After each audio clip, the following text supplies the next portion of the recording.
Mi nombre es María Montelongo y durante esta jornada nos acompañará en directo la Directora General de Protección a la Infancia y a la Familia del Gobierno de Canarias, Irache Serrano Ávila, y al mismo tiempo estará con nosotros la presidenta y creadora de este programa Clave A, Sonia Arup, igual que docentes del curso de sensibilización, prevención, detección y protocolos de actuación ante los abusos sexuales infantiles.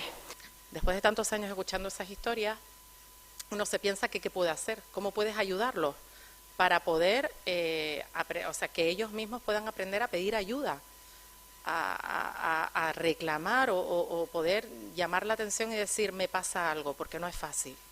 Todos los que hemos trabajado con menores que han sufrido abusos sexuales, les puedo asegurar que no es nada fácil decir, a mí me está pasando. Y sobre todo cuando eres pequeñito o pequeñita. Durante la pandemia, muchos de nuestros menores pues tuvieron que convivir con sus propios abusadores y abusadoras, porque tanto hombre como mujer. Y me acuerdo, a mí me dicen jefa, sobre todo los menores con los que he estado trabajando a través del programa social Fútbol Más Vida. Y en muchas ocasiones me llamaban y me decían que qué podían hacer, ¿no?, en la situación que tenía, que por la que estaban pasando. Y que si yo podía crear, porque en ese momento salió lo de mascarilla 19 y el signo, no sé si se acuerdan, el signo que era para las mujeres poder denunciar que estaban sufriendo pues un maltrato o un abuso. Claro, para los menores decían, pero es que yo no puedo hacer esto. Porque claro, si hago esto, yo estoy al lado de la persona, de mi abusador o abusadora, que tienen un control, yo no puedo hacer este gesto porque está viendo enseguida de que yo estoy reclamando o pidiendo ayuda. Y mascarilla 19, pues ellos no se sentían identificados. A raíz de eso, yo soy consultora y empecé a hacer un estudio, a preguntarle, pues tengo muchos amigos que son agentes de la policía, psicólogos, psicólogas, muchísimos compañeros, docentes. ¿Y qué podemos hacer? Pues bueno, a raíz de ahí empecé a hacer un análisis y un estudio y nació Clave A. Clave A es un código secreto que se utiliza para transmitir algo. Es la clave misma que ponemos en nuestro móvil. Una clave o un código, es nuestro código secreto. Clave A es denunciar a alguien ante la autoridad, como bien lo dice el diccionario de la Real Academia Española. A es la primera letra del abecedario. A es la primera letra de abuso, de agresión, de acoso, pero también de ayuda y de auxilio. Clave A, un código secreto no verbal y verbal para que una persona menor de edad pueda denunciar o pueda pedir ayuda si está sufriendo un abuso, una agresión o un acoso. De ahí desarrollamos 4 formas de poder pedir ayuda. La primera, vengo del mundo del deporte, en este caso del mundo del fútbol. Claro, si todos pensamos cuando éramos pequeñitos, chiquititos, yo creo que es que hasta los niños de 1 año, el otro día la compañera María de la Policía Canaria, tiene una niña pequeñita de 5 años y estuvo en la primera rueda de prensa. La niña llegó a su casa, tiene 5 o 4 años, ¿no? Sí, 4 o 5. Y la niña enseguida empezó a explicarle a sus primos y primas el signo. Después de una rueda de prensa que es de adultos, ¿por qué se les queda grabado a los menores el signo? En vez de victoria, de la U invertida, porque realmente nosotros de chiquititos y chiquititas, lo primero que hacemos, celebrando un examen, ganando, marcando un gol, haciendo una canasta, como tenemos al baloncesto y al fútbol aquí, digo, es el signo de la victoria, ¿es o no es? Todo desde pequeñito, es el signo más fácil para recordar. Entonces, claro, si lo ponemos al revés, realmente hace la A, el signo de la A. Por ello decidimos que era, pues, una de las herramientas que se pudiese utilizar para poder una menor decir, esto necesito ayuda. Ese fue el primero. La segunda, la A. La A, que la pudieran escribir en el mismo colegio, en un examen, en un papel, en una libreta, en un papelito, y que se lo puedan dar a un policía o a alguien en la calle, a un vecino, a una vecina, a cualquier persona, escribirlo en la mano, escribirlo en el mismo coche, en cualquier lugar. ¿Por qué la A? Volvemos a lo mismo. La A de abuso, de agresión, de acoso, de ayuda y de auxilio. ¿Por qué con el arco al revés? El arco de la boca triste. En el colegio aprendemos la primera letra del abecedario es A. Y en el colegio lo primero que te ponen en los exámenes, en los dibujos, en cualquier cosa, es la cara A de felicidad o la cara triste. Bueno, hasta los padres mismos iguales. La cara A y la cara triste. La cara triste con la A quiere decir que algo me está pasando. Pues por eso fue clave A, creamos clave A, es decir, que cuando un menor escribe esta A con la boca triste, quiere decir que algo que necesita nuestra atención. Decir clave A, pues lo mismo, poder llamar o acercarse, porque a lo mejor en ese momento tiene a su agresor o agresora o personas que no quieren que lo cuenten, porque muchas veces también tenemos casos en que hay familiares que también que no quieren que se sepa. Entonces, que puedan decir clave A, que lo puedan decir a alguien que sepan que le puedan ayudar. O llamar, en este caso, al 112. Esas fueron las 4 herramientas que hemos creado con este programa. Este programa Clave A cuenta con campañas de sensibilización que son las mejores herramientas de lucha contra la violencia y el abuso. Estamos creando un programa muy joven, pero que estamos creando con un gran equipazo, porque la verdad que si de lo que me siento afortunada es del gran equipo que hemos conformado este programa, con la ayuda y el asesoramiento de Tomás Luis Martín, considerado para mí uno de los mejores magistrados, pero primero por su forma de ser. Él sonríe. Primero por su forma de ser, por la gran empatía y por la dedicación a todo lo que hace. Somos afortunados de contar en España y nosotros aquí en Gran Canaria con el primer juzgado que hay de violencia contra la infancia, y nuestro magistrado Tomás Luis Martín está al frente. También tengo que decir que nuestra compañera Zaira, doctora en psicopedagogía, que también hay que decirlo, una crack, una fanática, vamos, está todo el día metida con sus herramientas y creaciones de informática. Yo la verdad que es muy buena también en lo que hace, la admiro profundamente y ella lo sabe. Digo, y nuestros compañeros de las fuerzas y cuerpos de seguridad de la Policía Canaria, que es Ramón, el subinspector, y Nicolás, que es psicólogo también. Tenemos un gran equipo y bueno, lo que sí les digo que por favor se sumen a las redes sociales de Clave A. A través de las redes sociales seguiremos contando y comunicando todas las acciones que vamos a ir haciendo, porque es un gran programa en el que cuenta muchas patitas, muchos proyectos que sacaremos poco a poco.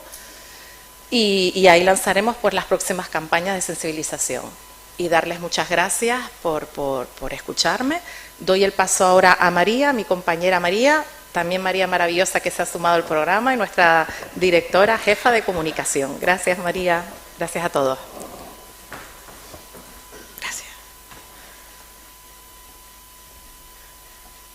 Bueno, muchas gracias por tus palabras, Sonia. Y ahora vamos a proceder, voy a seguir presentando el siguiente interviniente, pues como ya ha introducido un poquito Sonia previamente, es el magistrado titular del Juzgado de Instrucción número 3 del Juzgado de Violencia contra la Infancia de Las Palmas de Gran Canaria. Él es Tomás Luis Martín Rodríguez y le doy paso a su intervención. Vale, déjame que me pongo allí.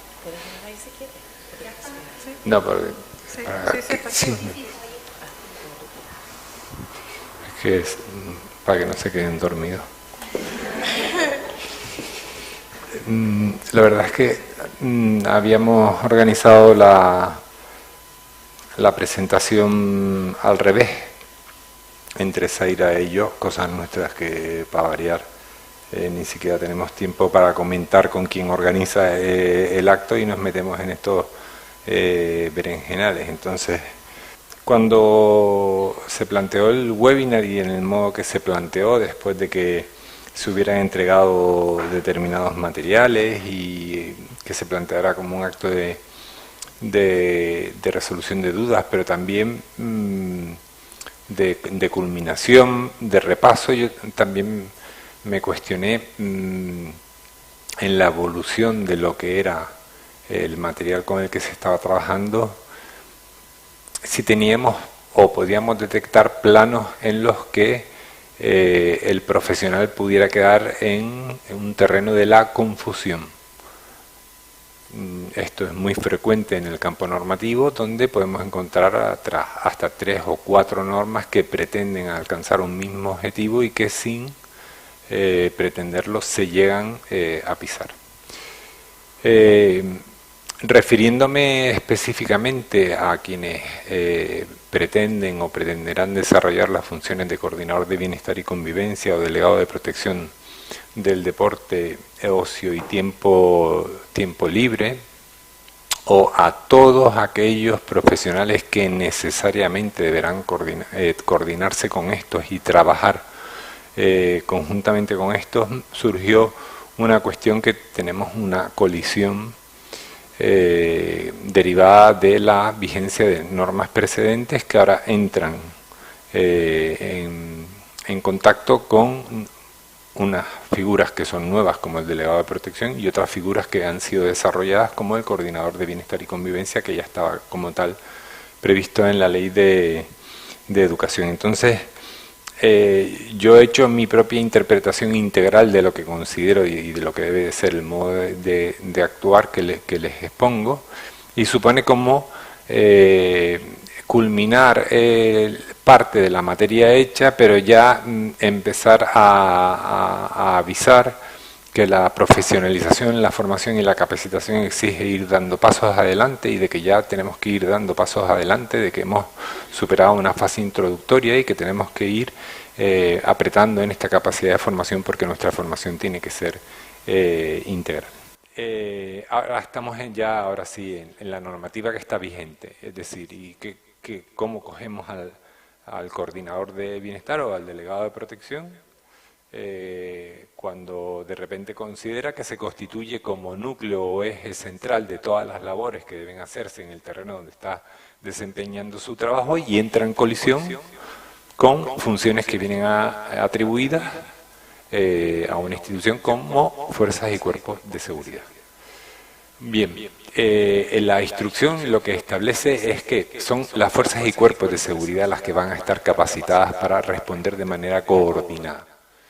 Y aquí tenemos que trasladar a quienes colaboren y trabajen en el ámbito escolar, en el ámbito deportivo, en el ámbito del tiempo libre y de ocio, que una de las cuestiones fundamentales y que mencionó antes Sonia, y que menciona la Ley Orgánica 8/2021, y que qué pena que lo haya mencionado solo en un pequeño párrafo, es que la herramienta más importante que tenemos en el ámbito de la prevención es el empoderamiento de niñas y niños. Antes lo comentábamos, en el ámbito de los ataques a la libertad sexual hay determinados perfiles que como tal el agresor o depredador sabe que tiene un campo de terreno en el que va a poder jugar, casi conduciendo el caso a la situación de prevalencia, es decir, a la cifra oculta. Cometer abusos sexuales sobre un niño de entre la edad de 11 a 13 años se convierte en un hecho pues prácticamente que nunca vamos a conocer, salvo un golpe de azar. ¿Por qué yo sé que tengo que estar conectado a determinadas horas en determinadas redes sociales? Porque sé que a esa hora en determinadas redes sociales voy a ser capaz de perfilar un perfil adolescente de 16 a 17 años que se le permite a esa hora estar conectada, y por lo tanto puede ser que o bien esté sola, o bien presente un trastorno de conducta, o bien tenga un determinado problema, y yo soy un sujeto que está perfectamente capacitado para iniciar un contacto y a partir de ahí llegar a la comisión de un hecho delictivo como los previstos en el 184, 185, 186, 187 del Código Penal, porque odio los anglicismos y a mí no me vengan a hablar de grooming y sexting, por favor, que tenemos palabras en nuestro idioma que definen perfectamente los tipos penales y que no coinciden con las figuras a las que hacen referencia, porque el grooming no es nuestro delito como tal, está recogido en el Código Penal. Bueno, corresponde a la policía mejorar el conocimiento de los menores y jóvenes sobre los recursos policiales. Ese empoderamiento de niños y niñas, esa confianza que se trata de trabajar, de que un niño no, o sea, esa idea de yo me vuelvo loco cuando escuchas esa frase, la policía es mala. O sea, estás cargándote a lo mejor el último de los recursos. Bien, pues ahora tenemos unas nuevas figuras que nos van a permitir que todo esto que estaba ya perfectamente articulado sea muchísimo más eficaz. Y por eso, dentro de las funciones específicas que le vienen atribuidas a todo el personal docente, ya sea un miembro del consejo escolar, tutor, intervenga una organización no gubernamental que realice actividades de ocio y tiempo libre, ya sea un delegado de protección, ya sea un coordinador de bienestar, una función fundamental es que tiene que tener una íntima vinculación con el miembro de la UPAL, policía de barrio, el policía adscrito al colegio, es decir, tiene que saber de pe a pa cómo respira, cuáles son sus criterios, cuáles son las dudas, tienen que mantener reuniones constantes, tienen que evaluar, tienen que monitorizar, tienen que trabajar piel con piel, porque los dos están haciendo el mismo trabajo con el mismo fin, uno de una forma especializada y profesional en un ámbito concreto y otro con una finalidad que ahora la ley orgánica, como les decía, ha ampliado respecto a fuerzas y cuerpos de seguridad. Por otra parte, miren cuántas de las cosas que consideramos novedades en la ley orgánica 8/2021 ya encontramos en normativa anterior. Si leemos una de las funciones que se le atribuye a las fuerzas y cuerpos de seguridad del Estado en la instrucción del 2013, es decir, contribuir a formar a los alumnos en el respeto a los derechos y libertades fundamentales, los valores de dignidad e igualdad entre hombres y mujeres, así como concienciarlos sobre los riesgos asociados a determinadas conductas violentas, buscando el desarrollo de conductas, y utiliza el mismo término, proactivas, en el rechazo y denuncia de estos comportamientos e informarles de los recursos de que disponen, encontramos el concepto de buen trato.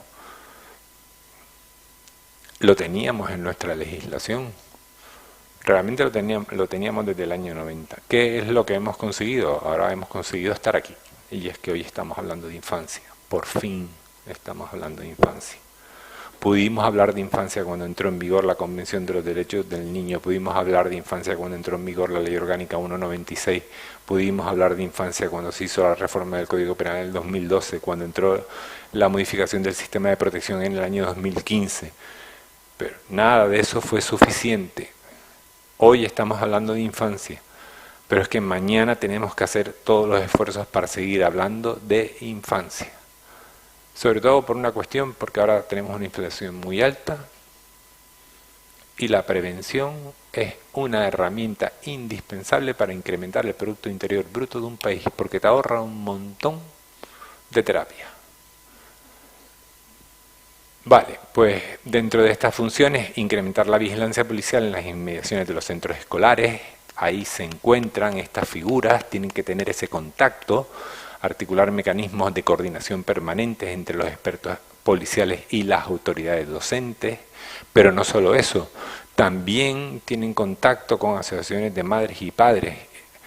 ¿Qué mejor fuente de información para un coordinador de bienestar, para un tutor que va a preguntarle al coordinador de bienestar sobre el resultado de un determinado protocolo o a un delegado de protección sobre el perfil que el ir a preguntarle a quien tiene experiencia diaria en ese campo y es capaz de concretar o dibujar un concreto perfil y tiene que estar obligado a intervenir? O sea, como saben, una de las funciones particulares en esta forma de redactar normativa que tenemos hoy es que al delegado de protección se le obliga a intervenir frente a expresiones como los insultos en medio de los partidos.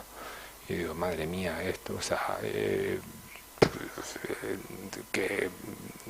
que has construido un pseudo policía aquí que se va a levantar y que se le exija al delegado de protección ahora que pese 120 kilos, esté musculado y tenga conocimientos en defensa personal por si surge un conflicto o va a generar el conflicto.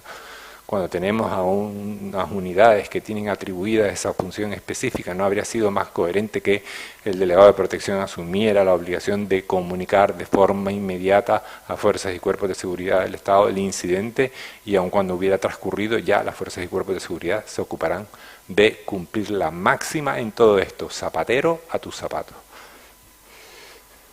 Vale. En cuanto a esta función de vigilancia se refuerza, y lo que sí me pareció muy importante es que si ya estaba previsto la posibilidad de que las asociaciones de madres y padres frente a asuntos concretos, como saben, pues tenemos un ejemplo caliente ahora donde probablemente pedirán una junta local de seguridad y demás. Estas figuras en concreto tienen que estar en las juntas locales de seguridad, tienen que estar presentes en las juntas locales de seguridad, no participar en las juntas locales de seguridad. En las juntas locales de seguridad participan los profesionales. Puede ser que adquieran ese rango de profesional en un momento dado para poder participar. Sí deben ser escuchados y sí deben escuchar. Pero lo que sí está claro es que tal como está regulado en la norma, en los casos pues en los que detectemos estas rachas que nos entran, por ejemplo, las campañas de fomento a participar en actividades que suponen explotación sexual, que suponen el fomento a practicar determinadas actuaciones contra la libertad sexual de otras personas y demás, coordinadores de bienestar, con la participación de el personal docente que esté cooperando con estos, que esté interviniendo en la supervisión de los protocolos, miembros del consejo escolar, delegados de protección, deben tener ese contacto con fuerzas y cuerpos de seguridad, con su, yo digo, con su policía. A mí cuando tengo las reuniones en los colegios y ya están más o menos delimitadas las funciones, aunque a lo mejor no tienen todavía el nombre, yo lo primero que les pregunto es: ¿tú conoces a tu policía? Tienes que conocer a tu policía. O sea, tú tienes que tomar café con tu policía todos los días. Y tienes que hablar y escuchar y saber quién es el padre de Pepito. Si hubo el año problemática, en dónde, en qué materia, cuáles son las incidencias que se generan, qué ocurre fuera. Tengan en cuenta que, por ejemplo, en el ámbito escolar, las obligaciones llegan hasta lo que ocurre fuera del centro escolar, no solo dentro del centro escolar. Y por lo tanto confluyen estas dos figuras.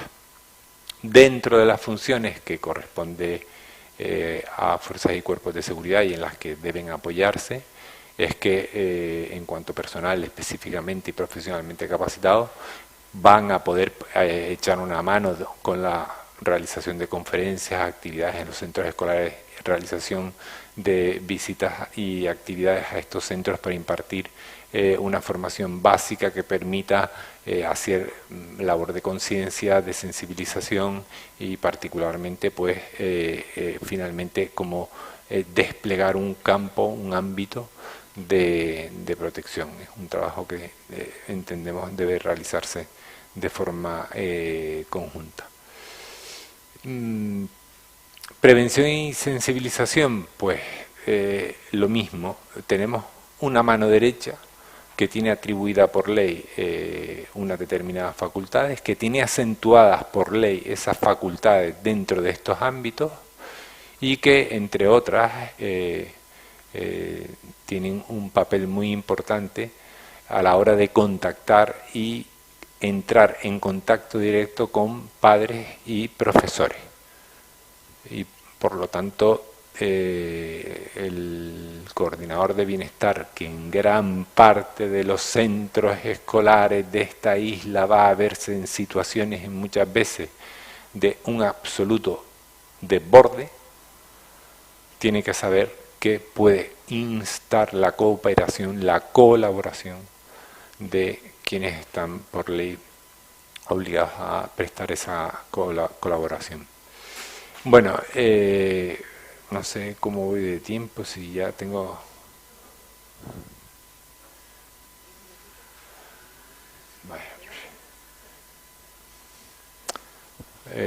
Vale, bueno, vamos a quitar esto y vamos a entrar aquí, que es lo más complicado. Dentro de todas las funciones que van a hacer, porque todo se va a protocolizar, lo más importante a la hora de establecer un protocolo no es en sí el contenido del protocolo, porque el protocolo nos sentamos 4, lo redactamos, copiamos, cortamos, pegamos, de aquí sacamos 4 fuentes, 4 ideas y demás. Y como sabemos tan poco de prevención, y tenemos en España tan poco terreno de prevención evaluado científicamente, pues tenemos un protocolo que nos va a servir. Y ahora en el ámbito escolar vamos a tener tantos protocolos como tipologías delictivas, hasta el punto de que todavía en el ámbito escolar se sigue hablando del acoso escolar. Y el acoso escolar ha quedado difuminado en tantos actos individuales como pueda representarse la situación que antes denominábamos acoso escolar. Pero es que antes el acoso escolar, que estaba dominado por el principio de oportunidad, conforme a la instrucción de la Fiscalía General del Estado del año 2015, ahora queda sujeto al principio de legalidad, de tal manera que lo que antes podíamos obviar y solo considerábamos, si por ejemplo partimos del protocolo marco del Gobierno de Canarias, de que solo íbamos a judicializar los supuestos más graves, ahora nos vemos en la obligación de judicializar todos aquellos hechos que puedan ser manifestación de acoso escolar, que como tal tengan encaje en el Código Penal. Y me cuesta valorar una acción que suponga acoso escolar y que no tenga encaje en el Código Penal, en todas sus manifestaciones de delitos contra el honor, contra la libertad, contra la seguridad, lesiones, vejaciones, acoso, y encima más considerando que hay determinadas figuras como el acoso que tras la reforma de la ley de libertad sexual han quedado ampliadísimas en su tipología. Y por lo tanto vamos a ver cómo resuelve la administración, porque a los centros educativos les corresponde realizar el plan educativo, el plan de convivencia, pero es a la administración a la que le corresponde impulsar la redacción de esos protocolos, porque vamos a tener que partir de cero por tipología de violencia, cuya respuesta en muchas ocasiones no va a ser la misma. No nos va a valer ni siquiera la introducción para muchos de los protocolos, de tal manera que ahí hay un trabajo muy interesante, pero muy importante que hacer. La cuestión es que tenemos el protocolo, pero ahora la ley les obliga a monitorizar. Y todo el mundo dice, monitorizar, monitorizar. ¿Qué tenemos que hacer con monitorizar? Bueno, pues monitorizar es lo que tenemos que hacer o debíamos de estar haciendo desde hace el momento histórico en el que le ocurrió a alguien inventarse la palabra protocolo y hacer el primer protocolo. Protocolos algunos tan atrevidos que inducen al profesional a determinadas prácticas que luego se encuentran, que chocan con la propia ley. Y esto ocurre mucho en el campo de la medicina. No, yo he ajustado mi actuación al protocolo hospitalario. No, perdón, usted habrá podido ajustar su actuación al protocolo hospitalario, pero como tal lo que ha cometido es una negligencia médica con un castillo y el protocolo no le va a salvar. Entonces, ¿por qué tenemos que monitorizar? Tenemos que monitorizar porque un protocolo como tal tenemos que entenderlo como una herramienta viva. Si yo me limito a redactar un protocolo y no monitorizo, me quedo estancado y no puede ser que no esté haciendo nada. ¿Cuántos protocolos existen en España contra delitos respecto a ataques a la libertad sexual referidos a menores de edad? ¿Cuántos? Yo se los voy a decir. 3.987. Cada uno hijo de su padre y de su madre, y el 98% copia, corta y pega de los otros. Y los dos que valían la pena, copiados del extranjero y difícilmente trasladables al ámbito educativo, formativo, reproductivo, sexual, social de lo que es el territorio español. Bien, pues, ¿de qué se trata? De saber qué hacemos, cómo lo hacemos y qué resultados vamos a producir. Porque si yo me limito a soltar en el centro educativo el protocolo y he cumplido mi trabajo, pues mi trabajo se ha quedado corto. Por eso uno de los aciertos de la LOPIDI es obligar a monitorizar. Y lo establece de diferentes maneras. En el ámbito educativo porque obliga a establecer el modo en el que deberá concretarse qué actuaciones se van a desarrollar, qué sistemas de comunicación y coordinación deben establecerse y la coordinación que necesariamente tiene que establecerse, hablábamos ahora de eso, con los ámbitos sanitarios, fuerzas y cuerpos de seguridad del Estado y judicial. Y en el ámbito del deporte, ocio y tiempo libre, específicamente refiere que hay que implantar un sistema de monitorización para asegurar el cumplimiento de los protocolos anteriores. Ha referido anteriormente que hay que elaborar protocolos referidos a determinadas materias en relación con las personas menores de edad. Entonces, todo el mundo dice, pero ¿cómo voy a hacer yo esto si yo no soy...? Pues efectivamente es que esto es un problema, que se le haya atribuido directamente a delegados de protección, coordinadores de bienestar y a su intervención a personal que no está específicamente cualificado para realizar esta función. Es que esta función probablemente excede, hay algunas atribuciones en la ley orgánica que exceden del perfil del profesional al que se le está atribuyendo esa función, como el famoso ejemplo de que el personal docente sea capaz de determinar un trastorno de conducta derivado de un uso intensivo de las tecnologías. Bien, pues para culminar o conseguir dar el paso que les decía al comienzo, es decir, ya nos hemos nutrido de una base, pero tenemos que empezar a avanzar hacia la especialización para estar perfectamente capacitados. Tenemos que empezar a familiarizarnos con determinadas cuestiones que nos vienen atribuidas y que además es un déficit de todo el sistema de atención a niños, niñas y adolescentes en España, particularmente del sistema de protección. El sistema de protección aplica planes de intervención que no son monitorizados y no son evaluados. Y además no tenemos un criterio conjunto, de tal manera que en esta comunidad se aplican estos planes de intervención, esta entidad aplica estos planes de intervención, pero no sabemos qué resultados han producido. Nosotros no sabemos qué impacto ha tenido en cada niño o niña que ha pasado por el sistema de protección el hecho de haber pasado por el sistema de protección. ¿Por qué? Porque no se ha evaluado. Y ahí no se ha exigido o no se ha tenido el criterio para incluir dentro de las funciones que deben desarrollarse en el sistema de protección la obligación de la presentación de resultados con evaluación de resultados. ¿Qué es monitorizar como tal? Es evaluar. Evaluar, es decir, puedo evaluar que voy a empezar una actividad, en el curso de esa actividad que estoy haciendo, que en el protocolo establecido como medidas, por ejemplo, que el intercambio de determinados archivos dentro del ámbito escolar, en los supuestos en los que se detecten, se va a establecer un plan formativo en el que deberán intervenir padres y madres.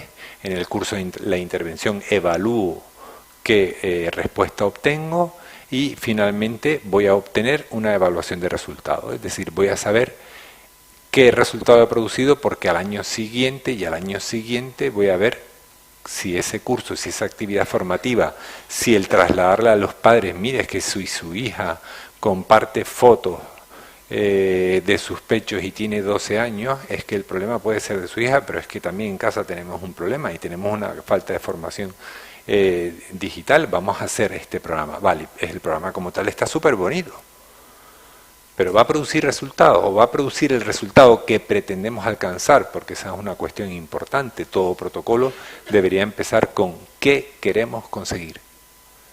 Vale, pues el monitoreo permite que esos programas determinen si está funcionando o no. Sí, tenemos que hacer ajustes y una vez que esos programas evalúen, podemos comparar qué situación teníamos antes de protocolizar y qué situación tenemos ahora. ¿Vamos por el buen camino? ¿No estamos consiguiendo el fin que nos estábamos marcando? Bien, pues este monitoreo lo que nos va a permitir es corregir los protocolos, determinar cómo tenemos que distribuir los recursos en determinadas actividades. Mira, al monitorizar hemos visto que estos 3 planes que habíamos establecido educativos que nos están costando determinada financiación no nos están produciendo resultados. Vamos a reinvertir, vamos a redistribuir, porque este en cambio está siendo un éxito y procede a lo mejor reforzarlo.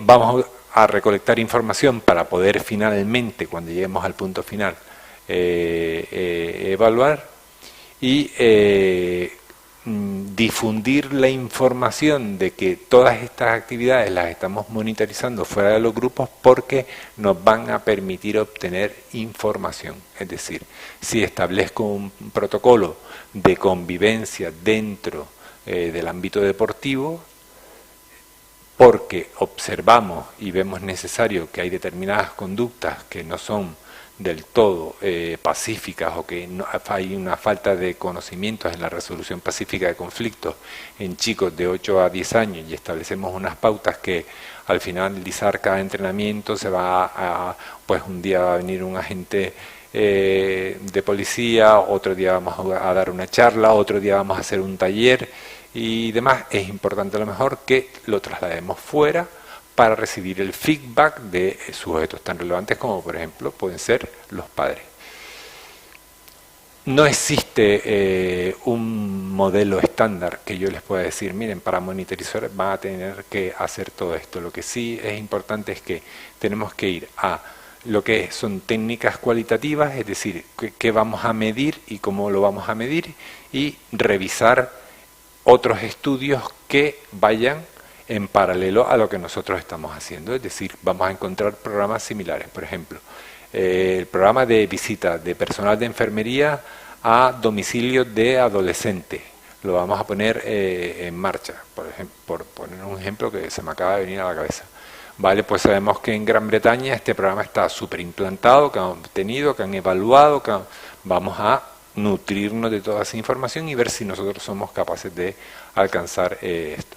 Y finalmente llegamos a la evaluación del impacto, que es lo que nos interesa. Es decir, hemos conseguido el objetivo que nos marcamos al comienzo cuando empezamos a monitorizar para hacer una revisión constante de todo aquello que habíamos protocolizado.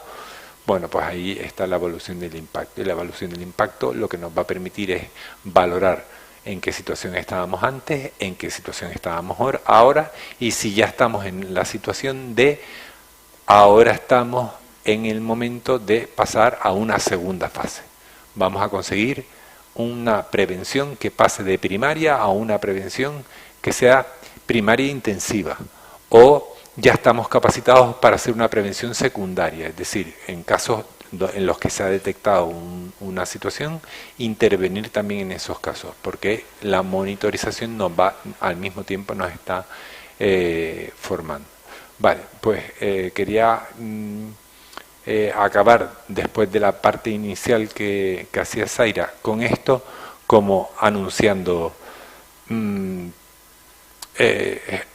ha estado bien esta primera fase, pero nos queda mucho por aprender a todos y tenemos que seguir hacia adelante, porque son funciones que tenemos que asumir y que tenemos que ser capaces de desenvolvernos en ellas, porque en muchas ocasiones vamos a tener que cooperar en esas labores de recopilación de datos, de participación, de detección de situaciones. Y este elemento de la monitorización, que formaría parte de una segunda fase, pues me pareció que era un buen final de esta primera fase. Es decir, está bien lo que hemos hecho, vamos a tener que seguir, y como ven, pues seguir hacia adelante exige una formación permanente, continua e intensiva, y en ocasiones pues habrá que acudir a profesionales pues mucho más cualificados que el que les ha hablado. Muchas gracias.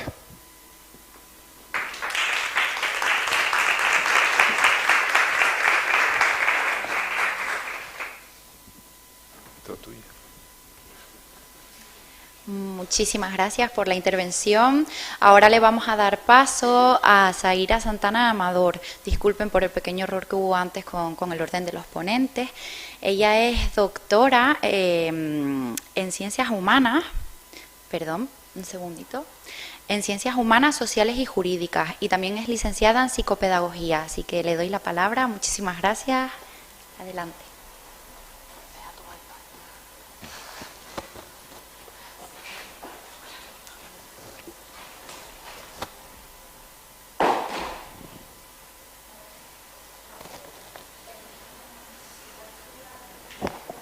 ¿Arriba? No, creo que ahora sí. Bueno, no pasa nada. Nada, no pasa nada, tranquila. Sí.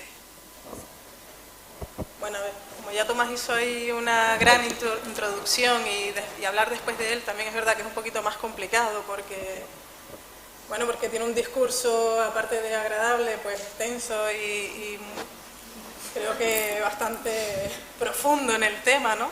Sí, yo por lo menos, cada vez que lo escucho, pues siempre aprendo algo, ¿no? Entonces, en mi caso, digamos que quería bajar un poquito más a lo terrenal, entre comillas, y a lo mejor no tanto en leyes y demás, pero sí que es verdad que la realidad es esa. Y sinceramente yo soy de esas personas que agradezco que se escriban las cosas, que hayan leyes y que de verdad hayan obligaciones y también esos derechos.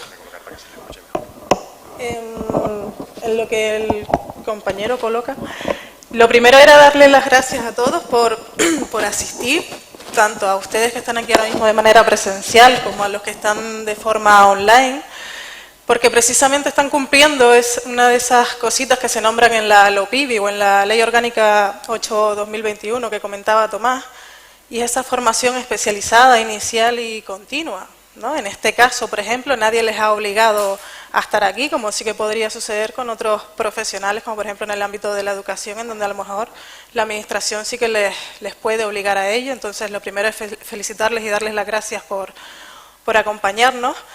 Y en esta primera diapositiva, sí que es verdad que en algunas cositas voy a intentar ir un poquito más ligera, ¿vale? Porque a lo mejor ya Tomás ha mencionado un poquito, pero sí que es interesante porque al final creo que va todo enlazado, desde el propio concepto y el objetivo que tiene Clave A y todo lo que está desarrollando también Fundación Mafre, a la que también hay que darle las gracias aquí de una manera alta y potente, precisamente por esto, porque está colaborando también en la formación de toda la sociedad, ya no solo de los profesionales que van a trabajar con la infancia y la adolescencia.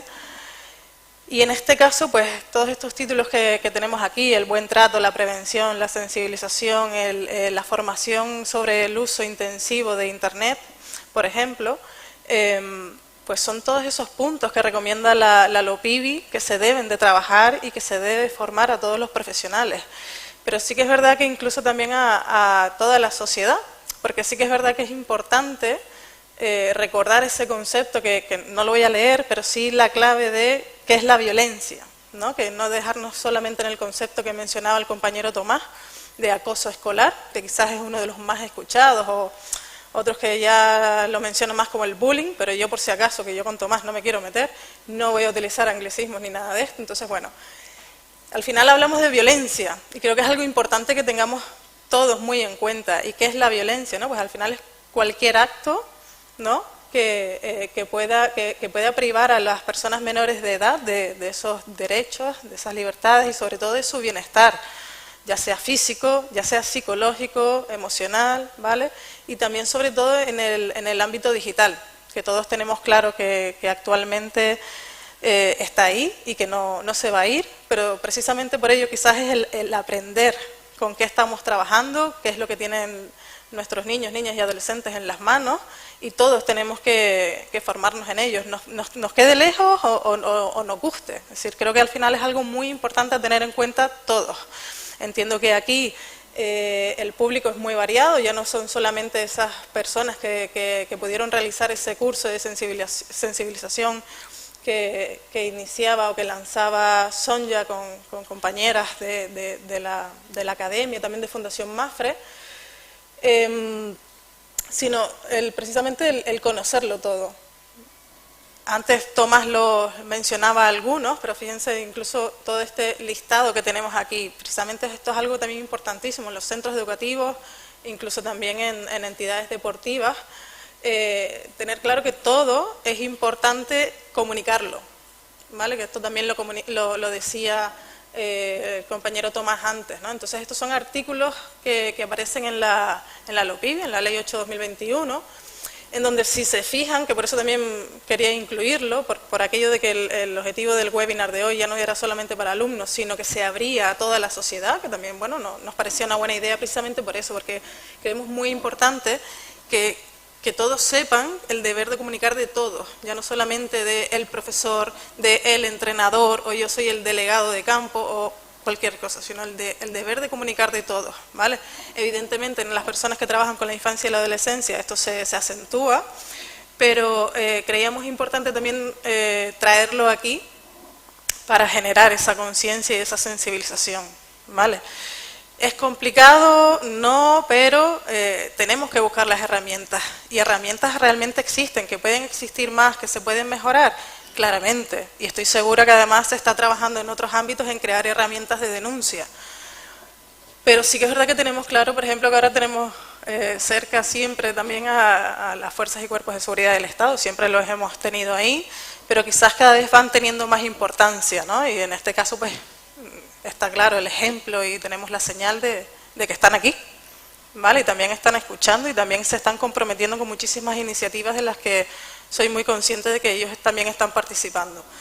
Entonces, bueno, dejar ahí también el mensaje de ese deber de comunicación que tenemos todos. Y ya un poco pues entrando más a lo mejor a los profesionales que van a trabajar con la infancia y la adolescencia, o esas dos nuevos cargos, profesiones que se crean, digamos, que son el coordinador y el delegado, ¿no? Que ya ha mencionado un poquito Tomás, posibilidades de actuación, formas de proceder, ¿no? Lo ha llevado toda una parte un poquito más práctica. En nuestro caso que también pues desarrollamos esa labor en el juzgado que mencionaba antes Sonia, uno de nuestros conceptos clave es el evitar la victimización secundaria, ¿vale? En el juzgado en este caso tenemos 17, 18 iniciativas en ANDA y todas van en paralelo, ¿vale? Y básicamente lo que más nos centramos es el evitar la victimización secundaria y sobre todo el que el niño, niña o adolescente pueda tener un discurso lo más claro posible y lo más completo posible. Entonces, pues esto un poco enlazando con lo que comentaba antes Tomás, de que hay, olvidé el número, pero bueno, hay no sé cuántos, 1800, no sé cuántos protocolos diferentes. Ué, ¡qué memoria!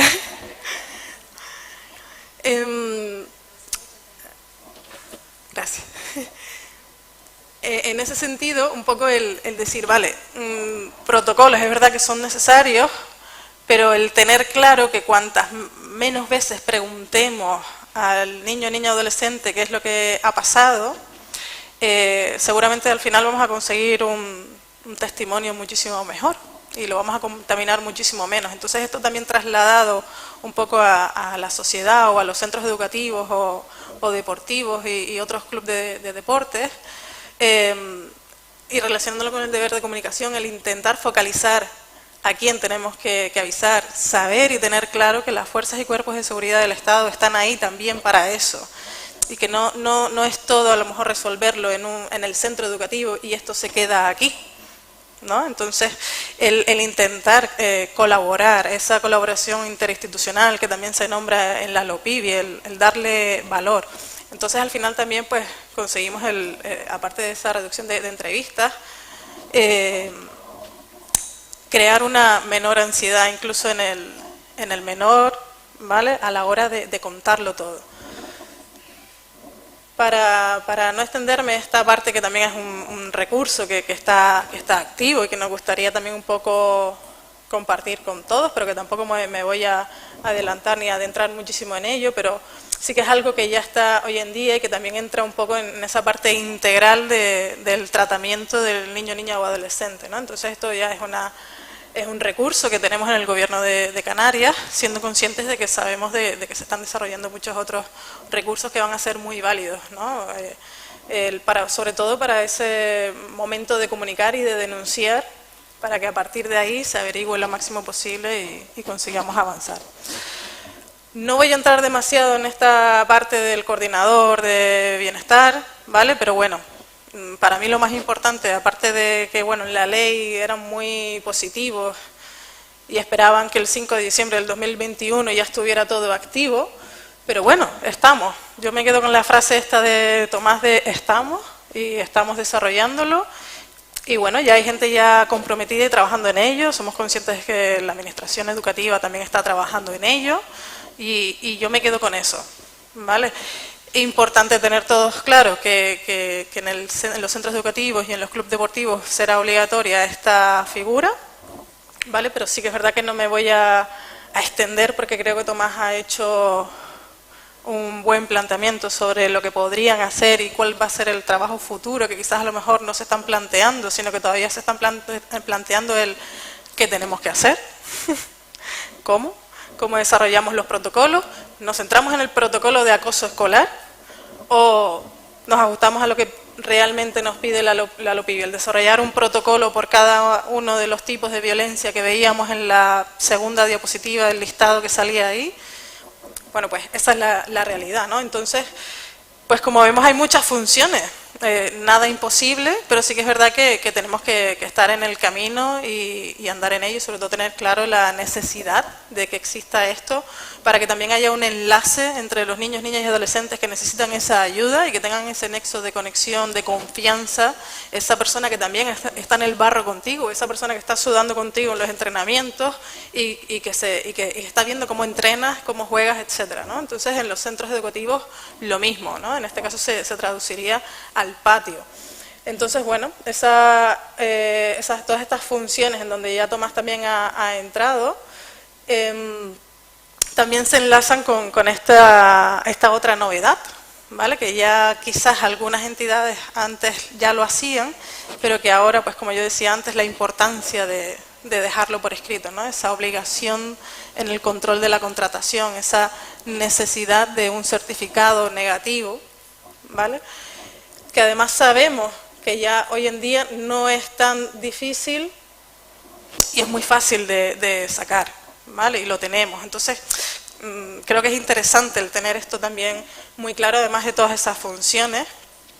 Y en esta ocasión yo también creía importante traerlo, precisamente porque el webinar no era solamente para el alumnado como tal, sino que se abría a toda la sociedad. Entonces creo que estas son cosas que es muy importante a tener en cuenta entre todos, ¿no? El certificado, esto sería un ejemplo, pero bueno, que no vamos a entrar a ello, evidentemente, pero que para que también un poco vayamos teniendo sensibilización y constancia de todo esto que nos espera. Estos protocolos que estaba hablando Tomás y formas de realizarlo, sobre todo del siguiente paso, ya no tanto en el protocolo como tal, que sí que es verdad que va a ser importante agilizarlo y trabajar en ello, ya sea en principio por parte de la administración como por cualquier otro tipo de profesional que acompañe a la administración para crear estos protocolos, sino esa necesidad de redactarlos y permitir participar a los niños, niñas y adolescentes. Esto es algo que a lo mejor Tomás antes no mencionaba, sí es verdad que Sonia lo mencionó por encima, pero la importancia de contar con ellos, de saber también esas necesidades, incluso el saber, igual que el compañero destacaba a las AMPAs, ¿no? A las asociaciones de madres y padres, destacar también el papel de los adolescentes y de los niños. Es verdad que los madres y padres son de las personas que más saben y por ello hay que estar en contacto, pero la realidad también es lo que decía Sonia, de ellos también te pueden transmitir muchísima información de lo que está pasando y a partir de ahí poder actuar. Incluso decir, oye, ¿por qué no hacemos este protocolo y donde ellos también puedan participar? Ya no es algo, una sugerencia, sino al final es algo que también se recoge en la ley. Es decir, estas indicaciones deberán, las funciones, no es algo que nos hayamos reunido nosotros en petit comité y hayamos dicho creemos que esto, sino al final es algo que ya está escrito en una ley y que por ello en principio tenemos todos que llegar a ello y conseguirlo de la mejor manera posible. Y ya un poco ya terminando, porque esta es la parte que ya enlazaba con Tomás,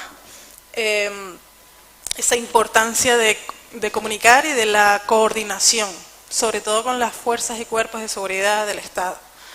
No es que todo se tenga que resolver en el club o dentro del cole y bueno, vamos a ver cómo hacemos. Ahora hablo yo como coordinador o como delegado, luego habla el jefe de estudios, bueno, ahora vamos a tener una reunión conjunta tutor, coordinador, la víctima y luego no sé quién. Y ya vemos, si se nos escapa de las manos, entonces a lo mejor lo comunicamos a los compañeros. Entonces, claro, al final el niño ya ha hablado 4 veces antes de llegar a hablar con Tomás en el juzgado para poder resolver. Entonces, ¿cuántas veces ha hablado un niño, niña y adolescente antes de llegar a la clave, que es la prueba preconstituida o la anticipatoria o esa exploración que llamamos, ¿no? Que es esa gran labor, ¿no? Esa prueba que es tener la entrevista directamente con el profesional que la realiza para intentar evitar que vaya un juicio oral, ¿vale? Ese es uno de los grandes trabajos que hacemos en el juzgado y que es verdad que no en todas las comunidades autónomas se desarrolla.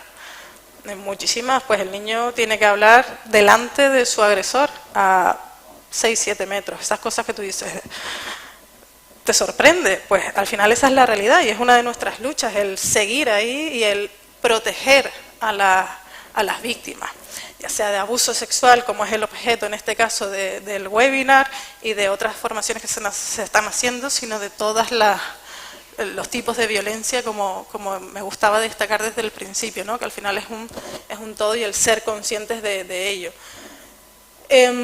Y aquí ya yo termino un poco intentando hacerles llegar ese mensaje de importancia que tenemos toda la sociedad en cuanto a la protección y en la prevención. Insisto en felicitarles y darles las gracias y aprovechando ese concepto de la película de cadena de favores, si no me equivoco, ¿no? Que uno lo hace y lo distribuye a 10, luego esos 10 cada uno lo distribuye, pues en este caso es algo parecido con esa filosofía, cada uno de nosotros estamos diciendo o poniendo un granito de arena a todos ustedes y en este caso pues esperamos que cada uno de ustedes sea capaz de luego extenderlo al resto de personas que tiene a su alrededor. Muchas gracias.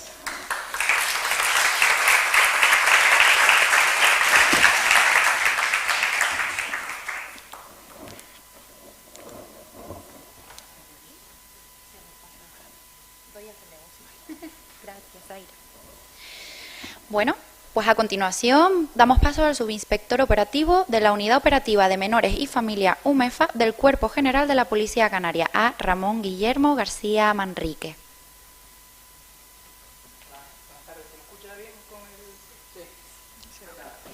A ver, pues nada, todo iba bien hasta que Sonia me ha dicho, Ramón, te toca. ¿Vale? Y en ese momento pues ha ido todo mal. Bueno, yo quiero, no voy a quitarles mucho tiempo, más que nada porque también se me escapa el avión y le quito tiempo al compañero Nicolás, que como ya han adelantado, psicólogo y del tema puede hablar bastante. Quiero lanzar una serie de ideas y llamar la atención sobre este proyecto. Y para eso me voy a basar en un meme muy conocido que hay en internet, no sé si han visto cuando se ve la península, ¿no? Y se ve Canarias en el recuadro chiquitito cuando hay el tiempo, ¿no? Y lo ponen al revés, ponen Canarias muy grande, la península en pequeñito y a qué fastidia, ¿no? Por no decir una palabra fea, ¿no? Pues nos encontramos ahora mismo en esa situación. O sea, Canarias ahora mismo es pionera en un proyecto, un juzgado que dirige su señoría, que lo tenemos aquí, que es un privilegio poder contar con él. Todo lo que está organizando Sonia, pues ahora mismo estamos en ese meme, le estamos dando la vuelta a la tortilla y también eso es peligroso, porque hay que mantenerlo, hay que mantener esa imagen y hay que conseguir, porque vamos a ser al final el reflejo de otras muchas comunidades autónomas que querrán pues continuar. Al final la ley es para todos y seremos el reflejo al final de otros tantos juzgados y otras tantas fuerzas y cuerpos de seguridad que se sumarán a este proyecto, o otros tantos intervinientes, ¿no? Claro, y luego también les quiero llamar la atención sobre otro aspecto, y es la apuesta que se ha hecho sobre la Policía Canaria. Nosotros somos un cuerpo pequeñito, humilde, recién creado, ¿no? Lleva ciertos años, pero al final los inicios son complicados y ahora somos cerca de 200 agentes. Lo hablaba antes con el compañero Nicolás, porque nos lo preguntaban.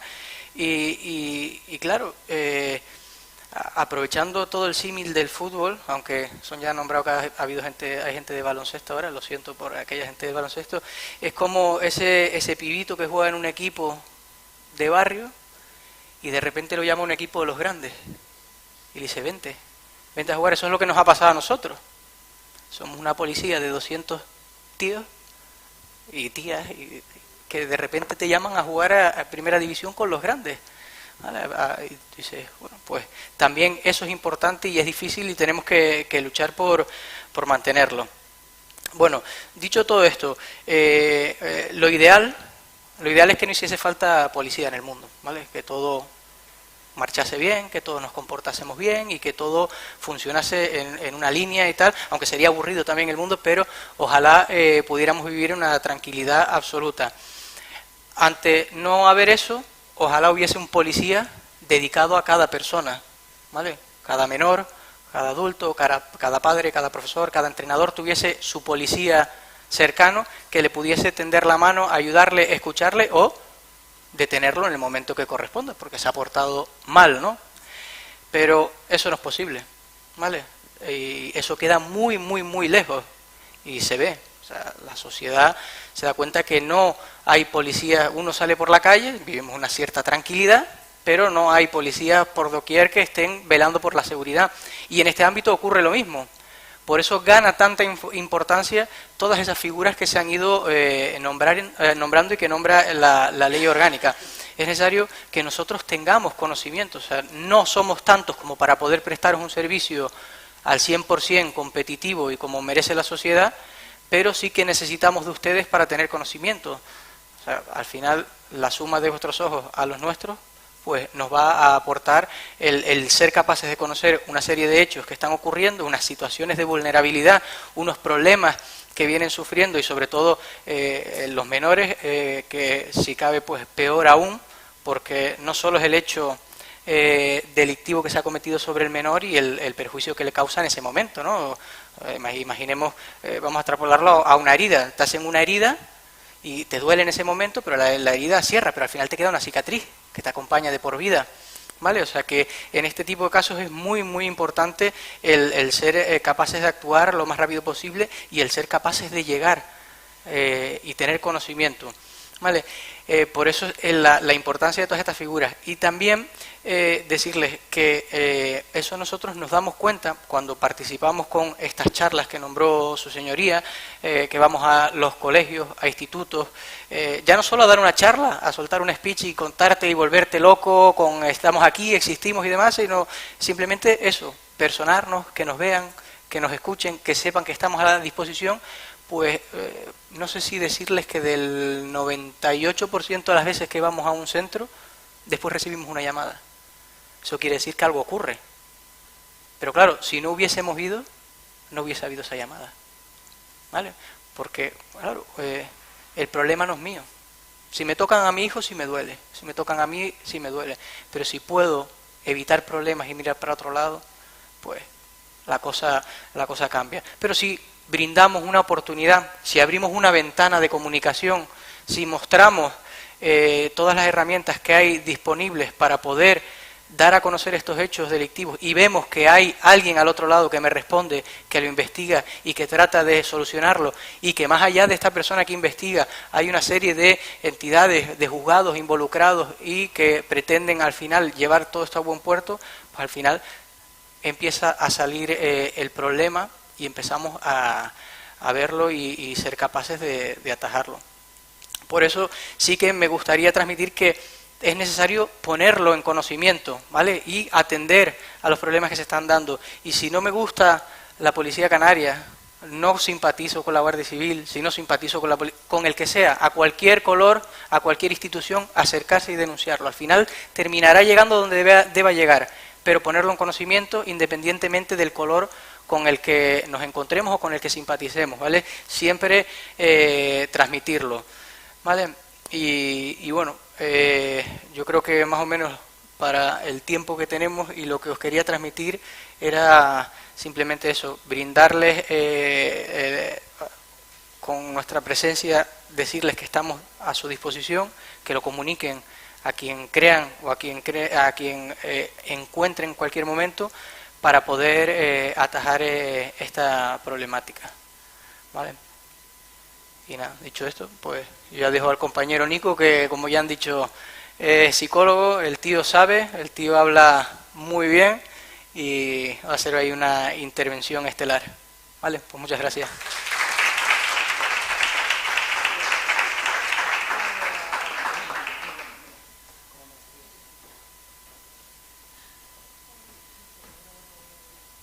Bueno, pues como bien lo ha presentado el compañero, él es psicólogo y agente de la misma unidad operativa que el compañero Ramón Guillermo, y le damos paso pues con su intervención.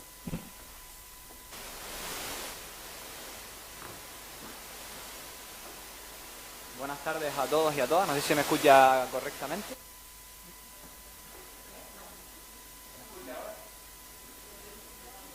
¿Vale? ¿Se me escucha ahora? No. ¿Ahora?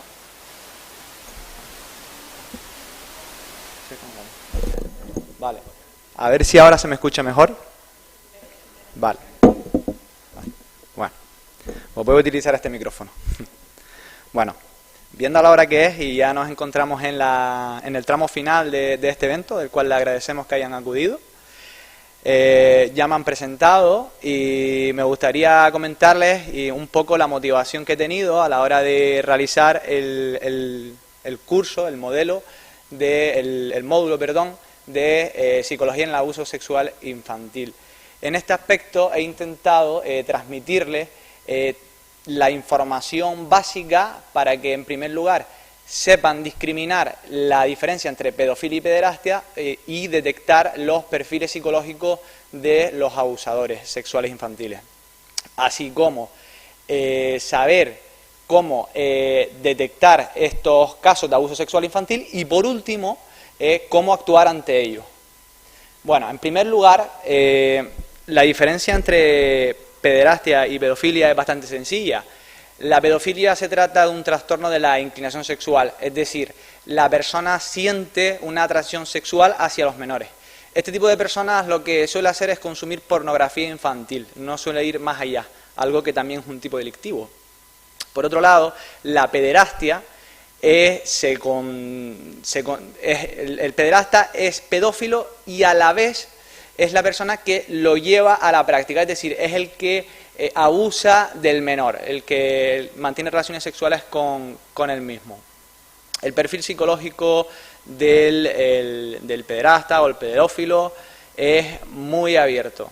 Si hacemos un ejercicio y cerramos los ojos y les pido que imaginen a un abusador sexual infantil, puede que os venga a la mente la imagen de un señor mayor y un chico pequeño. Esto oculta gran parte de la verdad, ya que el abusador sexual infantil, si bien puede corresponder con esta imagen, también se puede dar en mujeres, al igual que en hombres. Ciertamente la casuística nos dice que se suele dar más en el perfil del varón. Puede ser una persona mayor como un chaval menor de edad. Puede tener 17 años y puede abusar de menores de 9. Con lo cual, teniendo esto en cuenta y teniendo mayor conciencia de ello, vamos a tener la oportunidad de detectar diversos casos. Bueno, dicho esto y sin entrar en detalle, pasamos a cómo podemos detectar los casos de abuso sexual infantil. En este sentido, podemos ver bien, por un lado, que podemos ser agente pasivo, digamos, presenciamos los hechos in situ, o bien viene el menor y nos hace una revelación espontánea, algo que en la siguiente parte andaremos un poquito más. Pero hay una tercera que es muy importante que estemos concienciados y de que nos formemos. ¿Cuál es esa? La labor preventiva, es decir, tener conocimientos para detectar indicadores de riesgo. Si nosotros estamos concienciados y sabemos el perfil de los menores que pueden estar sufriendo abusos sexuales y las herramientas de las que disponemos para poder detectar esos casos. Se entró con algunos ejemplos en el curso, como pudieron ver, el uso de 3 test proyectivos. Pues si nos formamos mínimamente en el uso de esas herramientas y las aplicamos, pues vamos a estar en condiciones de detectar esos casos en los menores con los que tratamos. Y en último término, pues cómo podemos afrontar aquellos casos de abuso sexual infantil. Bien, como bien comentó la doctora Zaida, debemos evitar la revictimización de los menores. Por un lado, para evitar secuelas psicológicas en ellos y aumentar su sufrimiento, y por otro, para evitar la contaminación del testimonio, porque luego esto, pues, evidentemente, va a dificultar la labor judicial. Teniendo esto en cuenta, pues, debemos de escuchar al menor cuando nos dé la revelación espontánea, si podemos grabarla sin que se dé cuenta, y si no se da la oportunidad, ya que es algo que no está en nuestro control, pues una vez se haya finalizado, tenemos que transcribirlo de la forma más literal posible, porque esto luego lo vamos a juntar a la denuncia, que es muy importante denunciar todos los casos, así como activar aquellos protocolos que tengan como docentes o en los clubes deportivos donde trabajen. Gracias.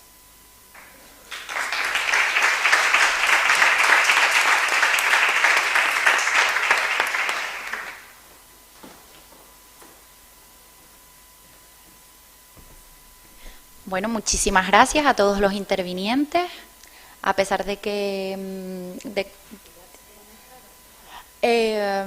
si quieres era el turno de ruegos y preguntas, y si prefieres conectar ahora. Aunque la intervención ha sido bastante clarificadora, si hay momento de preguntas, intervenciones, que a alguien les apetezca intervenir, voy con el micro y les voy dando turno, ¿vale?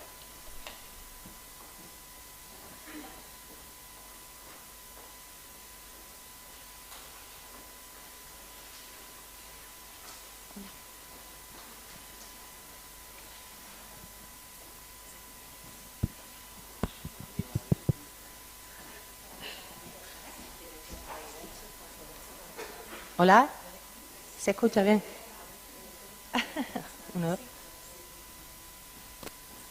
Buenas tardes. Mi pregunta, a ver, se habla mucho de sensibilización y prevención, disculpen, y desconozco si en la LOPIDI hacen una visión integral de lo que es el colectivo de menores, incluyendo también a los menores con discapacidad, porque he echado en falta un poco lo que es nombrar a un menor con discapacidad. Si ya sabemos que el colectivo de menores es bastante vulnerable, pues con discapacidad lo es aún más. Entonces, por ejemplo, tengo la referencia de que cuando hablas de los 4 pasos que no se pueden dar en clave A, por ejemplo, una persona sorda o un menor sordo, el símbolo este sería para ellos una N y la A sería el puño cerrado. Por lo tanto, que en ese sentido sí siento que a lo mejor dentro de esas 4 claves estaría un poco... no discriminado, pero sí en ese sentido, claro, que se vería ya que esa posibilidad, por ejemplo, no la tendría. Es un apunte que hago en ese sentido desde el punto de vista del colectivo de personas sordas. Entonces, no sé si eso, si en la LOPIDI se contempla también menores con discapacidad y entraría dentro de todo esto que estamos viendo aquí hoy.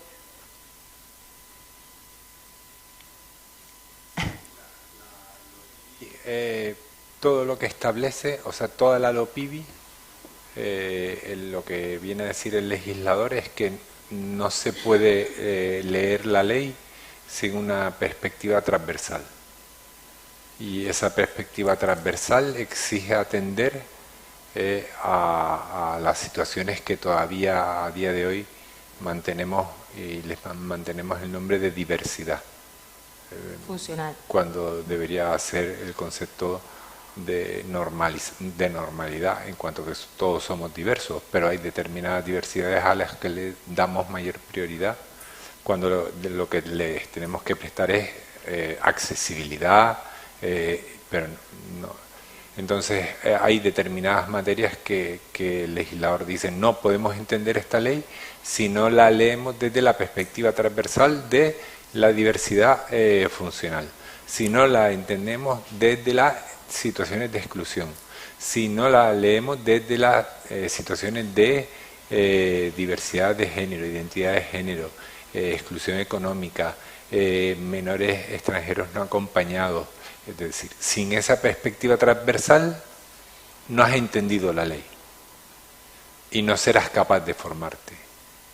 Porque pues nosotros, por ejemplo, una de las cosas que empezamos a echar en falta es, por ejemplo, los mediadores culturales.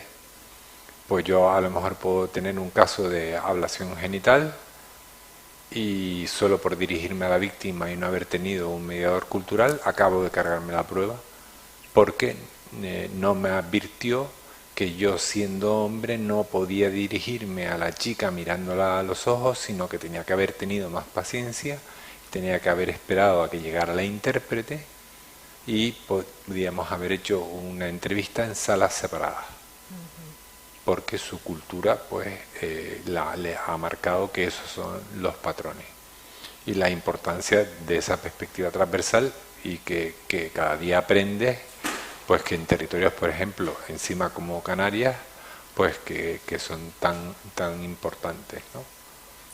Entonces sí que es un elemento esencial, aparte de que inmediatamente después de la LOPIB vino la Ley Ordinaria 8/2021, que trasvasa todo nuestro ordenamiento interno, el convenio internacional referido a la discapacidad, y que por lo tanto es todo un campo de normativa vinculante que, como sabes, por ejemplo, los procesos de lo que se llama incapacidad pues ya no existen, sino son procesos de complementariedad de la capacidad de la persona.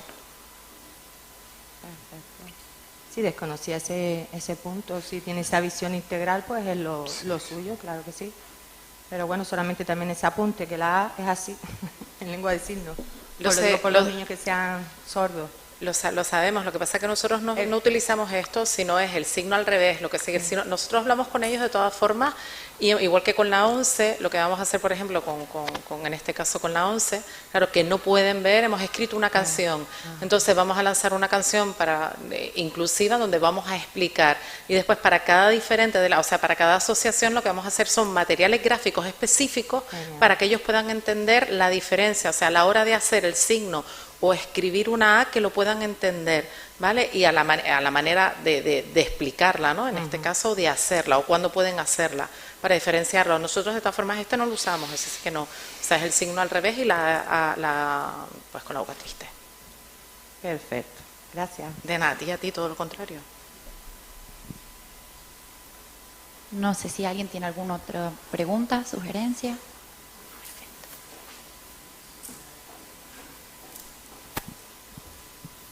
Gracias. Bueno, yo no vengo del ámbito educativo, sino sanitario, por lo tanto, quizás mis preguntas, pues yo qué sé, pero bueno, las quiero compartir. Se habló de monitorización y quería, sobre el tema de los protocolos y demás, que la base es la evaluación, ¿no? Del antes, durante y después.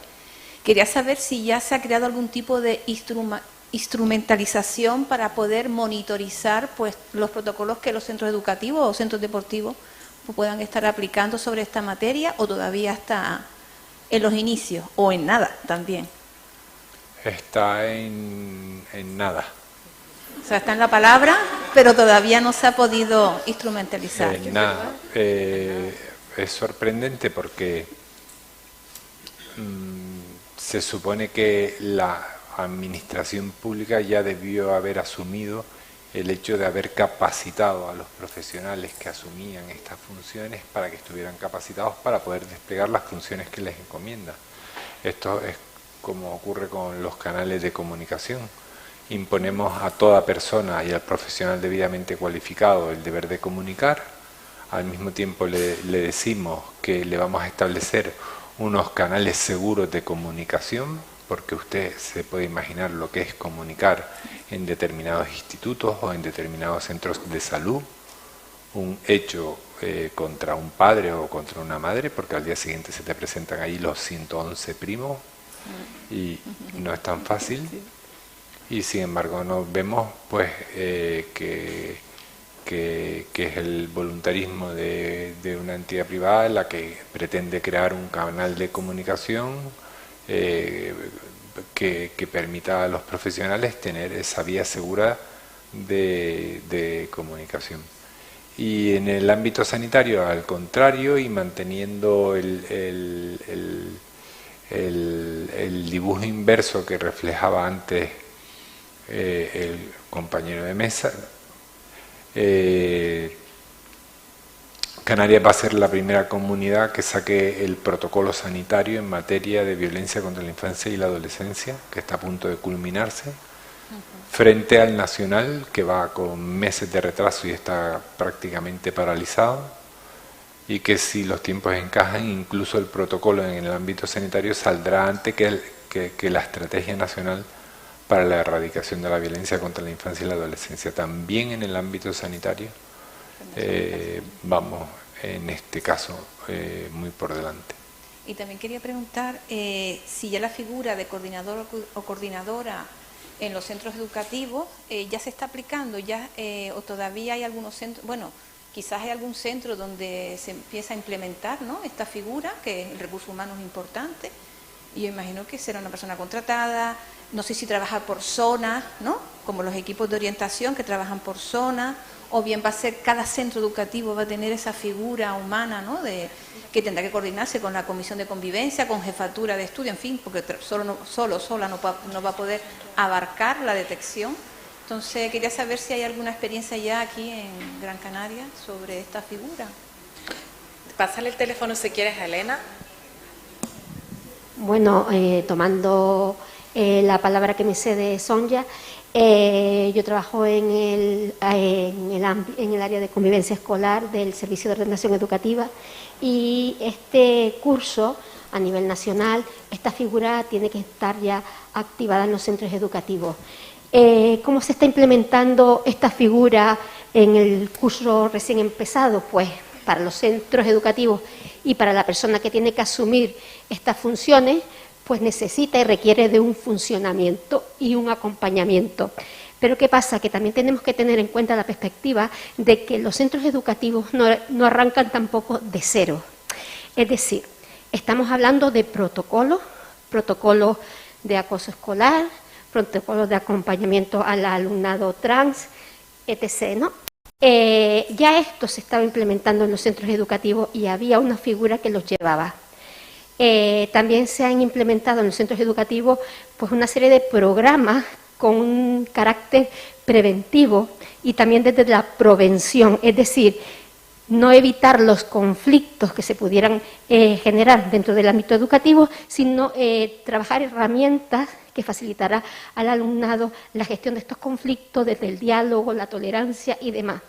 Entonces, esta figura, que no arranca de cero en los centros educativos, va a tener un acompañamiento a través de las asesorías de SEP, es decir, las asesorías de convivencia de los centros del profesorado por ámbito, de tal forma que sea un acompañamiento también más reducido en cuanto al número de profesorados y, por supuesto, con el respaldo de los equipos técnicos de la Consejería de Educación a través de distintas áreas, porque en este sentido se ha trabajado de una forma conectada distintas áreas del servicio de ordenación y de servicios de innovación, tanto de áreas de salud, de convivencia escolar como de igualdad.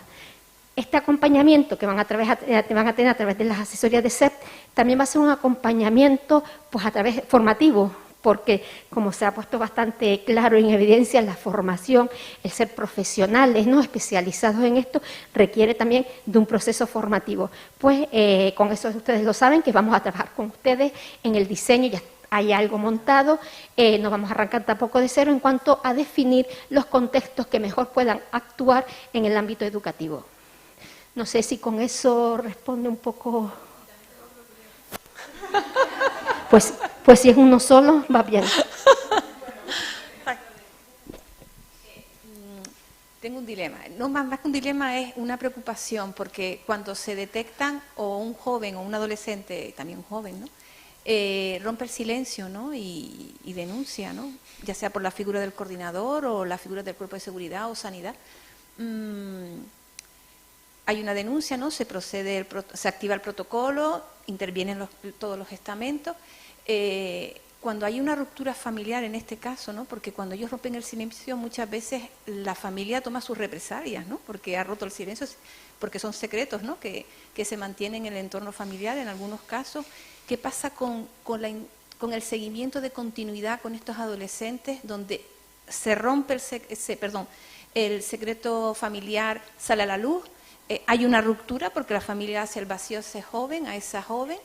¿Qué pasa con ese proceso de seguimiento para esa persona, para ese joven? No sé si se han visto con casos así. ¿Y el protocolo tiene en cuenta ese seguimiento de continuidad? ¿O no se ha contemplado? Porque quizás tampoco no hay una gran demanda, o no sé. No termino de entenderlo. Sí, yo he tenido un caso donde una joven, un adolescente, presenta una denuncia, ¿vale? Se corrobora, se confirma, y eso trae consigo una ruptura familiar. Ya se supone que es como una expulsión del clan familiar, ¿vale?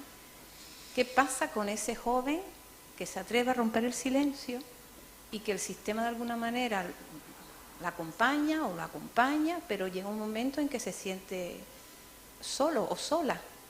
Porque es tanta el rechazo de su familia de origen, ¿no? Que eso implica unas secuelas para esa persona, etcétera, etcétera. Cada caso es diferente, ¿no?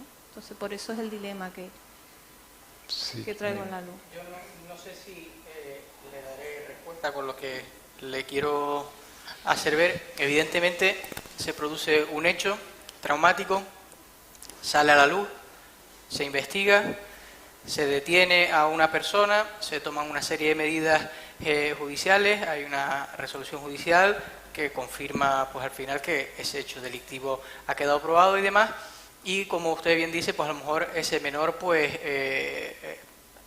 mira lo que has hecho, ¿no? Ha sacado la luz y demás.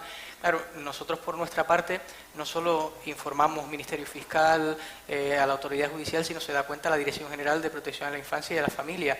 Y desde esa Dirección General hay una serie de técnicos y una serie de profesionales que hacen un seguimiento del caso. O sea, digamos que ese menor pasa a entrar a lo que conocemos como el sistema, ¿no? Y se le hace un seguimiento de cada caso especial, específico, en qué situación se queda. O sea, el menor no queda abandonado ante su suerte o al peligro, sino que a pesar de que no solo se ha actuado en el ámbito policial, en el ámbito judicial, a través de juzgados del Ministerio Fiscal, sino que la Dirección General pues pasa a tener una importancia, ¿no?, dentro de todo esto, y es la que realiza un seguimiento. Y de hecho, dentro de ese seguimiento después volvemos a entrar a jugar nosotros, porque nos piden, oye, no localizo a este menor, mira a ver en qué situación está, con quién se está quedando, hazle un seguimiento. Es decir, nosotros, en nuestra unidad de menores y familia, por ejemplo, no es una unidad que se dedica a buscar malos. Ellos están solo para detener malos, requisitoriados y tal, lo que le pide el juzgado, ¿no? Nosotros nos llegan también solicitudes de directamente de la Dirección General, oye, estoy preocupada, ha nacido este menor, lleva 2 meses y no sabemos nada de él, ir a ver en qué situación está, ¿vale? O le llega al Ministerio Fiscal, el Ministerio Fiscal nos dice, oye, mira a ver en qué situación ha quedado esto, hay una situación de vulnerabilidad, de riesgo y demás, y hacemos un seguimiento donde ya ellos no llegan, porque evidentemente muchas veces pues los técnicos no llegan, no se les permite la entrada, y a través del personal uniformado pues podemos llegar un poco más lejos y hacer ese seguimiento del menor.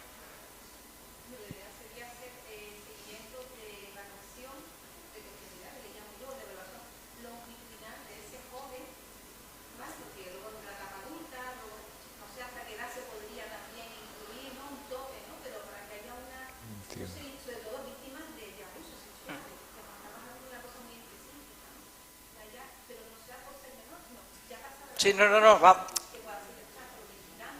Sí, nosotros somos la unidad de menores y familia y muchas veces no actuamos sobre un menor, sino alguien que ya estaba incluido en el sistema, que ha alcanzado la mayoría de edad y que continúa vinculado, se hace un seguimiento.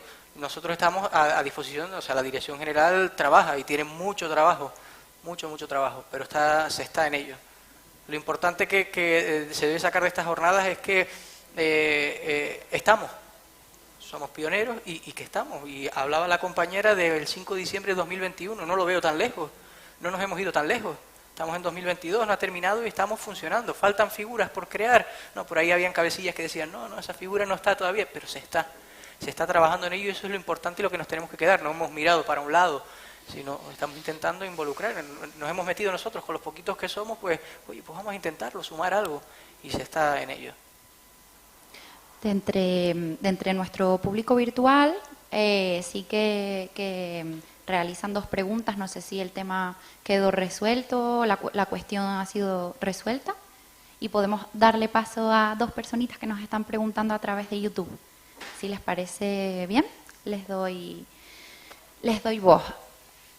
Laura Pérez pregunta: como docentes, ¿existen una serie de señales claras de que un o una menor puede estar sufriendo o ha sufrido algún tipo de abuso sexual, además de que manifiesten espontáneamente un comentario?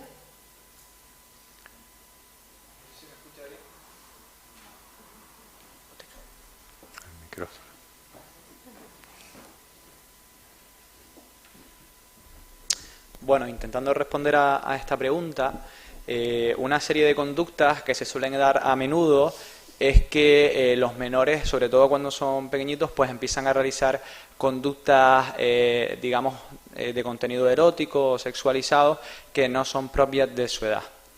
También se puede dar cuando es notoria la vergüenza que sienten, especialmente en esas edades, respecto a su desarrollo físico. Por ejemplo, el crecimiento de los pechos, del trasero, las caderas y demás. Eso lo suelen hacer porque muchas veces pues ellos entienden que motivo de esa sexualidad que se está generando en ellos, pues están siendo víctimas de ello. Muchísimas gracias. María de las Nieves Domínguez Ojeda pregunta: ¿qué se puede hacer con niñas cuyas familias pertenecen a otras culturas como la árabe y que las obligan a casarse pronto o a vestirse de una determinada manera y sufren mucha ansiedad? No sé si esta pregunta entra dentro de la competencia. Yo le dije que se quedara, pero se fue. No lo sé, Nico, fue. ¿Y quién responde esa? ¿Yo? Lo primero, estando en territorio español, proceder a la persecución del hecho delictivo, porque el matrimonio infantil es un delito, la mutilación genital femenina es un delito y demás. Y lo segundo, que el legislador se decida a volver a instaurar la jurisdicción universal para juzgados y tribunales, que debería ser de todo el mundo. Es decir, no puede ser que si tenemos a la víctima en territorio español podamos perseguir el hecho delictivo y que habiendo estado la víctima en territorio español pero habiendo vuelto a su país de origen ya no se pueda perseguir porque no tiene nacionalidad española. Y en estos casos referidos a la infancia creo que debería existir la jurisdicción universal. Y en esto aprovecho sobre el brillante y protocolo de actuación que en materia de mutilación genital femenina se desarrolla en el ámbito sanitario de Canarias con los seguimientos, supervisiones, citas anticipadas por vuelta a territorio español, que viene combinado del aprendizaje pues de todo lo que fueron las campañas de acogidas de verano y demás que se aprovechaba pues para hacer un chequeo integral, y ahí aparecieron pues situaciones en las que se detectaba esa situación de mutilación genital. Muchísimas gracias. No sé si queda alguien que tenga alguna pregunta, alguna aportación entre el público.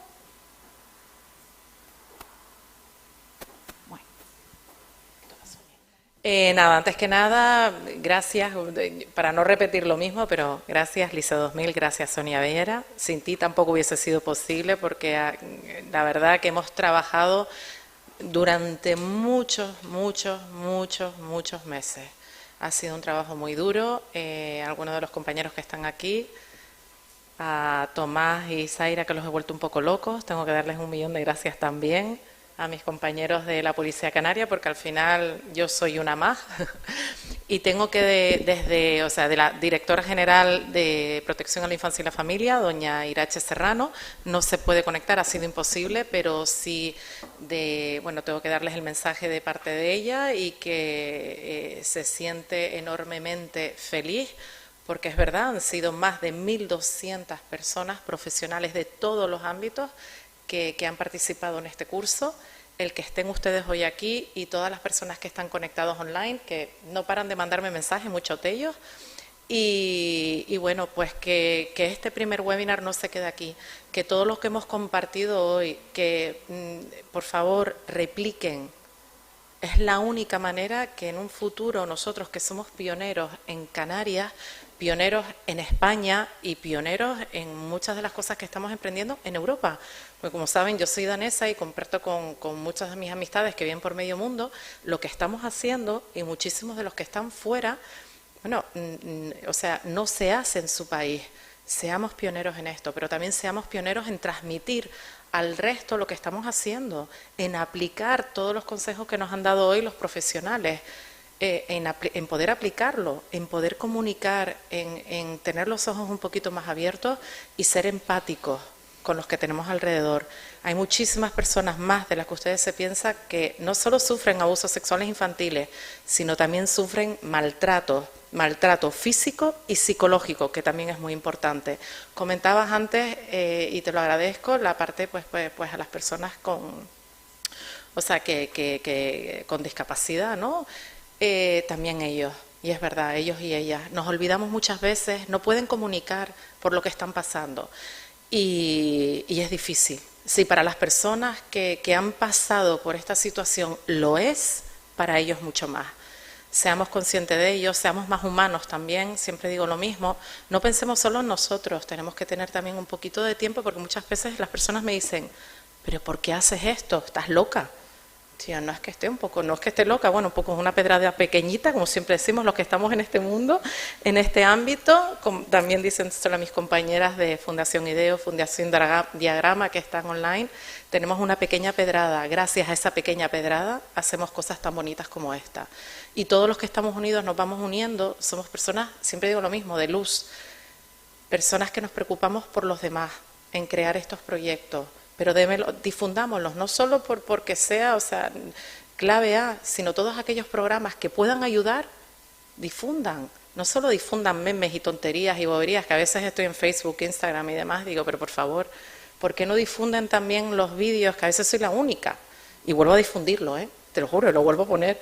Tío, vídeos que ayudan a dar un mensaje positivo contra la violencia, contra el bullying. Es una vergüenza tremenda que todos los menores que están ahora más entretenidos en grabar cómo le dan una paliza a una menor o cómo la insulta, cómo la dejan, a denunciar.